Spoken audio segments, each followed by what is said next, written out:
আসসালামু রহমতুল্লাহি ওয়া বারাকাতুহু ইন্নাল হামদুলিল্লাহ ওয়াসসালাতু ওয়াসসালামু আলা রাসূলিল্লাহ।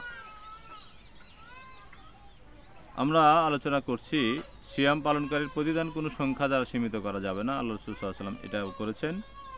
যেমন আল্লাহ রাব্বুল আলামিন হাদিসে কুদসিতে বলেন, কুল্লু আমালি ইবনে আদম লাহু ইল্লা সাওম ফাইন্নাহু লি ওয়া আনা আজজি বিহি।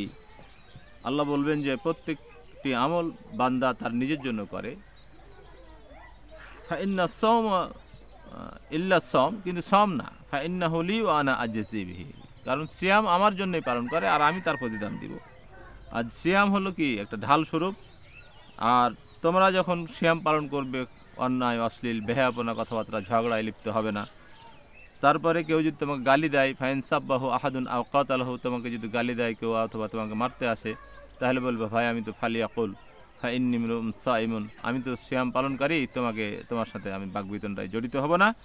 ওয়াল্লাযী নাফসু মুহাম্মাদিন বিয়াদিহি, আল্লাহর কসম, সেই আল্লাহর কসম, যে সত্তার কসম, সেই সত্তার হাতে আমার প্রাণ, মুহাম্মদের প্রাণ,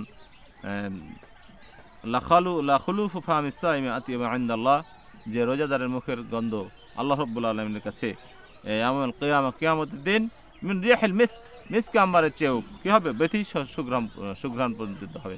লিসাইম ফারহাতান, যে রোজাদারের জন্য দুটি আনন্দ সংবাদ রয়েছে, দুটি আনন্দ বিষয় রয়েছে। ইয়াফরাহুমা ইলা ইফতারা ফারিহা ফি বিফতরিহি, যখন সে ইফতার করার কারণে সে কী হয়, খুশি হয়। ওয়াইজা লাকিয়া রাব্বাহু ফারিহা বিসাবহি, এবং যখন সে কী করবে, আল্লাহ রাব্বুল আলামিন সাক্ষাৎ করবে, তখন সে কী করবে,